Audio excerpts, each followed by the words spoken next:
2 এবং ক্যাটাগরি 3।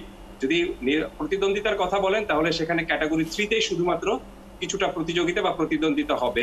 সেখানে মাত্র 2 জন অংশগ্রহণ করছেন, খালেদ মাসুদ পাইলট এবং দেবব্রত পাল। এবং সেখানে ৪৫ টি ভোট রয়েছে এবং তারা দুজনই আমি দুজনের সাথে কথা বলেছি। তারা দুজনই খুবই আশাবাদী যে তারা এবার প্রথমবারের মতো বিসিবিতে ডিরেক্টর হয়ে আসবেন।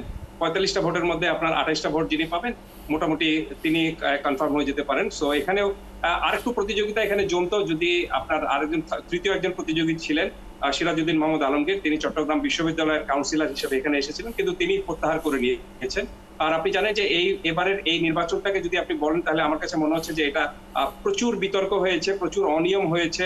আর একটা বিষয় যোগ করি, সেটি হলো যে নির্বাচনে কৌশল থাকবে। আপনাকে নির্বাচনে জেতার জন্য কৌশলী হতেই হবে, কিন্তু যখনই আপনি কূটকৌশলের আশ্রয় নেবেন তখন সেখানে আর কিন্তু আপনি সফিস্টিকেশনটা থাকে না। তো এই নির্বাচনকে কেন্দ্র করে আমার কাছে মনে হচ্ছে যে প্রচুর অনিয়ম হয়েছে, বিতর্ক হয়েছে, সমালোচনা প্রচুর হচ্ছে এবং এক অর্থে বলা যেতে পারে যে বারবার নিয়মের পরিবর্তন হচ্ছে। আপনি একদিন একটা নিয়ম ঠিক করলেন, পরের দিন আপনি সেই নিয়মটা বাতিল করে দিলেন এবং তৃতীয় দিন এসে আপনি প্রথম দিন যে নিয়মটা ছিল সেই নিয়মটা আবার প্রচলন করলেন। আর সবচেয়ে আশ্চর্যজনক বিষয় হলো যে আজকে যে ১৫টি ক্লাবকে আপনার একটা রিটের কারণে ১৫টি ক্লাব এবারে নির্বাচনে অংশ নেওয়ার নিষেধাজ্ঞা আরোপ করেছিল হাইকোর্ট, বাট তারা আজকে চেম্বার জজের কাছে গিয়েছিল এবং সেই নিষেধাজ্ঞা প্রত্যাহার করা হয়েছে। দ্যাট মিনস আপনি সেই ১৫টি ক্লাব এবারে নির্বাচনে অংশ নেবে এবং সেই ১৫টি ক্লাব থেকে একজন নির্বাচনে ভাইকিংস ক্রিকেটার্স থেকে একজন নির্বাচনে অংশ নিচ্ছেন। তার নাম যেহেতু ব্যালট পেপারে ছিল না, নতুন করে আজকে দুপুরে ব্যালট পেপার ছাপা হয়েছে।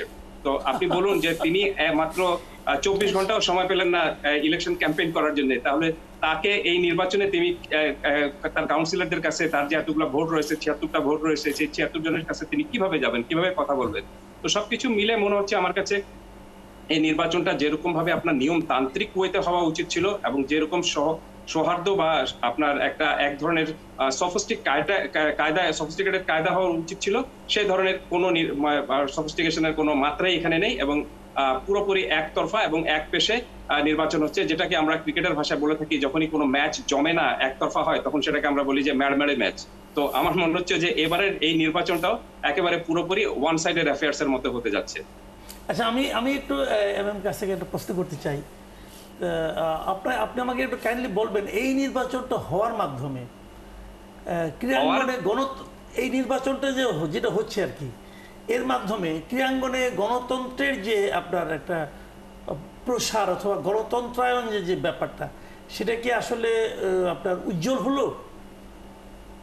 ন্যূনতম গণতন্ত্র এখানে নেই। কারণটা হলো যে মাসুদ ভাই, আমি একটু যোগ করি, সেটি হলো যে দেখুন, যে কোনো নির্বাচনে যে কেউ নির্বাচনে যখন দাঁড়াতে চান বা ভোটে জিততে দাঁড়ান, তখন তার কিন্তু চিন্তাটা থাকে, তিনি যতই দুর্বল প্রতিপক্ষ হন না কেন, তার চিন্তাটা থাকে যে আমি নির্বাচনে জিতবো। কিন্তু সেই নির্বাচনে জিততে গিয়ে আপনি যদি নির্বাচনে অংশগ্রহণ করার পরপরই সেটাকে গ্যারান্টেড হিসেবে পেতে চান যে আমাকে যে কোনো মূল্যে জিততে হবে, যে কোনো কায়দায় জিততে হবে আর যে কোনো উপায়ে জিততে হবে, তখন আপনার মধ্যে কিন্তু আপনি যে নিয়মতান্ত্রিকের কথা বলেন বা যে গণতন্ত্রের কথা বলেন, সেই গণতন্ত্রের লেশ মাত্র কিন্তু থাকে না। এই নির্বাচনে এবার যেটা হয়েছে, স্পষ্টতভাবে দুপক্ষই চিন্তা চেয়েছে যে কাউন্সিলর যারা হবেন বা যারা ভোট দেবেন তারা যেন তাদের লোক হন, তারা যেন তাদেরকে ভোট দিবেন।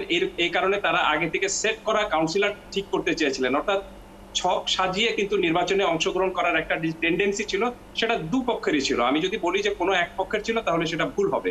আপনি দুপক্ষই চেষ্টা করেছিল এবং আপনি জানেন যে ক্ষমতায় যারা থাকেন তাদের কিন্তু এই বিষয়ে একটু দাপটটা বেশি থাকে এবং তারা হয়তো বলবেন যে এটা তাদের এখতিয়ারের মধ্যে পড়ে, কিন্তু সেই এখতিয়ারটাকে যখন আপনি মানে ব্র্যাকেটটা অতিক্রম করে ফেলে তখন সেটা আর এখতিয়ার থাকে না, তখন সেটা এক অর্থে কিন্তু আপনার জোরাজুরির পর্যায়ে চলে যায় এবং ক্ষমতা প্রদর্শনের পর্যায়ে চলে যায়। আমার কাছে মনে হচ্ছে যে এখানে কাউন্সিলর সেট করা কাউন্সিলর যে ঠিক করা হয়েছে সেটা আসলে ঠিক করা হয়নি, সেটা আসলে সেট করা হয়েছে।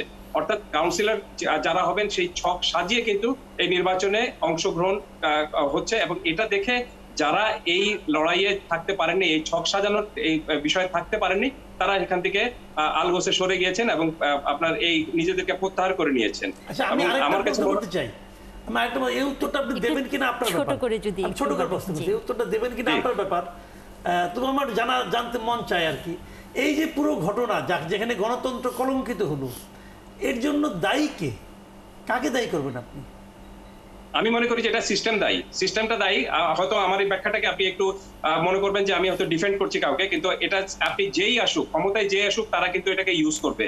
যে এই যে ক্রিকেট বোর্ডের কাউন্সিলর ঠিক করার যে বিষয়টা, এই সিস্টেমটা যতদিন না পর্যন্ত আপনার সুন্দর হবে, যতদিন না পর্যন্ত আপনি ওই 4 বছর আগে থেকে ঠিক হবে, নির্বাচন আসার পরপরই যদি আপনি ঠিক করতে চান, তখন আপনি এটা কোনো মতেই পাবেন না। এবং এই কাউন্সিলরশিপের এই বিষয়টা যতদিন না পর্যন্ত আপনি ঠিক করবেন, ততদিন পর্যন্ত ক্রিকেট বোর্ডে এই নির্বাচনটা হচ্ছে 4 বছর পরে আবার হবে, আমরা একই দৃশ্য দেখতে পাবো। সো আপনাকে ভোটারটা ঠিক করতে হবে, এই কাউন্সিলরটা ঠিক করতে হবে, নইলে আপনি দেখবেন যে নির্বাচন আসলে সেই আপনি ডিসি সাহেবকে ফোন করে বলছেন যে অমুকে কাউন্সিলর করে দেন, উনি অমুক আমার পক্ষে ভোট দিবে, এবং সেটা সব সময় হয়ে থাকে।